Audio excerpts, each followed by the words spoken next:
Hey guys, welcome back to the channel. Today we got my LJ up on the lift, working on a few things on it, but camera guy wanted to do just a very detailed alignment video. So if you've been on our website, you may have seen in a couple of our videos, we've touched on it a few times, but we make our own iron rock alignment plates. Bleepin' Jeep's also got a set with his logo in it. We actually make those for him, but we've had these on the shelf for probably close to a decade, if not longer. So we're gonna show you how to use them. It'll work on any solid front axle, Jeep, truck, whatever you got. You don't need to go to an alignment shop. If you've got, an aftermarket system, we'll show you how to, center your steering wheel, check your caster, set your toe, and hit the trail. Nice thing about these two, keep them in your rig, bend your tie rod on the trail, unbolt your wheels, slap these on, reset it in the parking lot, keep wheeling, whatever you gotta do, but super easy. These just pop right on. We got our tape measure spots there. I've already got the one on the other side. So one of your two plates will have laser etched numbers, so you don't have to remember what your toe in measurements are. So that's super handy. So one of the big things on why I don't go to the alignment shops personally is one, I've got a set of these so I can do it myself, but also a lot of alignment shops are gonna look at these steering kits and go, those are Heim joints, like you can't use those on the road, or we don't know how to adjust them correctly, or they're gonna try and put this back to factory spec when I've got a 4-inch lift, I've got a JK axle, like there's a lot of factors that might mess with their head and they're not sure how to set it. We know how to set it. You can do it yourself. Reason we have this on the lift today is this has been on a couple decent sized wheeling trips now. I've bashed my diff cover a couple times. I've bent that tie rod in. Didn't actually bend the tie rod. It flexed back out, but we're just gonna check everything over. It's winter time. We got some downtime, so we're just gonna recheck everything. So take your tape measure. Don't even need your buddy. You've got the slots. And we're just gonna compare front to back. So we got just a hair under 68.5. We're gonna do the same thing on the back. If I remember right, when I set this, I was like a 30-second under. And we're at 68 and just under a half, or right at a half. So yeah, she didn't move. So we don't have to make any adjustments for our toe on that one. We shoot for anywhere from 0 to, I think it's an 1/8 inch. It'll tell you on your plate. So don't have to make any adjustments there.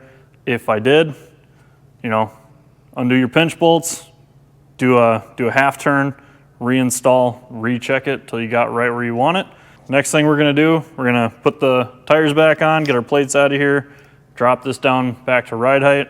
We're gonna check our caster. And then we're gonna show you guys if you have an adjustable drag link like we do. After you do your install, we'll show you how to recenter your steering wheel if it's offset a little bit after you've set all your steering up. So let's get some wheels on. So few things to think about once you have your toe set. On a solid axle, the things that can wear out your tires are your toe in, your toe out. We have that set with our alignment plates, so there's no worry there. Solid axle, we don't have any adjustability for our camber. No worry there. So now we're on to tire pressure and balance of your wheels. A lot of people, we get calls all the time that they're having a rough ride after doing a lift and new tires and new shocks and all that. And most of the time, it comes down to overinflated tires. Most people read the pressure off the side of the tire, think that's for the tire itself, overinflate it, they get a really rough ride because most of the big tires we're sticking on stuff are for, half-ton, 3/4-ton pickups. On the side of your door, you should have a factory tire label that'll at least get you close. So I think this tire is rated at, I can't even remember, I think it was 40 or 50 PSI, 50. I'm running at 27 or 28, I think is what it's at. Gives me a little more, coverage, which if you want, you can do a chalk test. We're not gonna do that.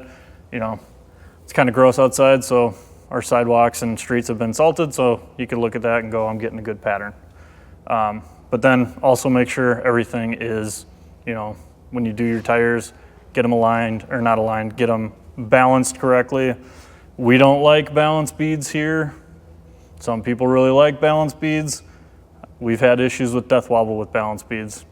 Just our opinion on that one. But so we're down, we checked caster. I'm at about 2.5 degrees.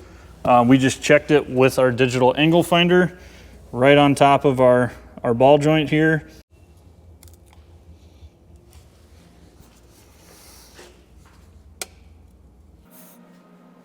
.5. So we are right on top of the ball joint, you know, flat on each side and in line with the axle. That's what we want. You can do the same thing on the bottom and just compare them side to side. We're good to go there. 2.4, 2.5, floating in between. What if your caster is different from side to side? That's a JK axle problem. You may have to adjust that caster to get a better driveline angle. So that's up to you. I chose for a little less caster to get a better driveline angle because this doesn't go on the road much. It drives great on the road. Everything we've done in here with just our alignment plates drives great down the road. Next thing we're gonna check, make sure that our steering wheel is still straight. Don't mind the inside of the LJ. There's kind of a lot going on with this right now, but if you get done adjusting all your stuff and you have your steering wheel clocked just a hair with the Iron Rock steering kits, we've got these double adjusters off the pitman arm on our drag link. You can loosen up the clamp and that clamp, twist this a hair, have somebody sit in the driver's seat and watch the steering wheel. If you're going the right way, it'll start centering.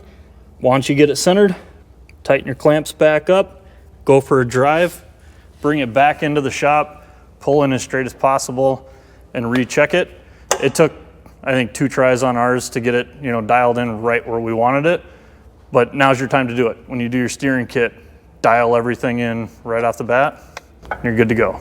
So I do get a lot of questions after somebody installs, you know, like one of our lift kits and they didn't do a steering kit.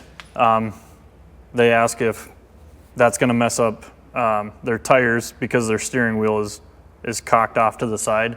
If you throw our alignment plates on and you know your toe is correct, you know, you're towed in just a hair, but your steering wheel is off, that's not gonna affect your tires. It might affect your steering as far as you might not get lock to lock because your steering wheel is off, but it's not gonna damage your tires any more than if your steering wheel was straight after that toe in check. So factory steering has slight adjustment.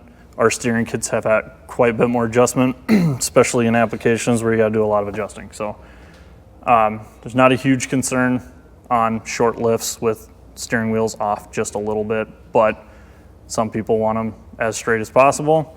Throw one of our steering kits in, make the adjustment, you're good to go. Okay.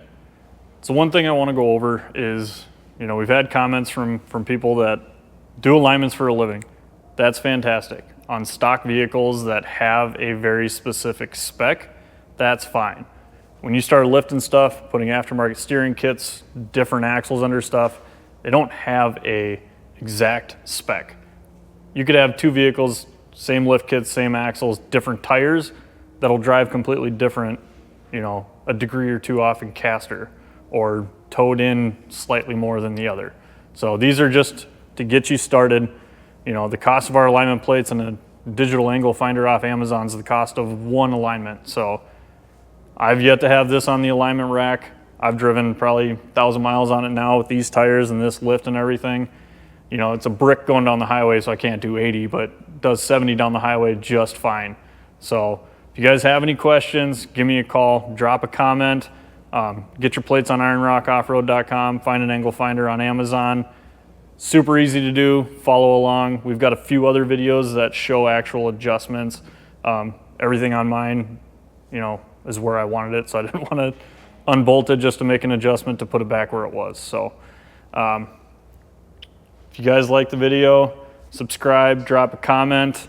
I've got a few goodies coming up that aren't technically going to be Iron Rock, but they may turn into Iron Rock stuff. So as you can see, I got some stuff cut out. Stay tuned. We got some stuff coming for you. Thanks, guys.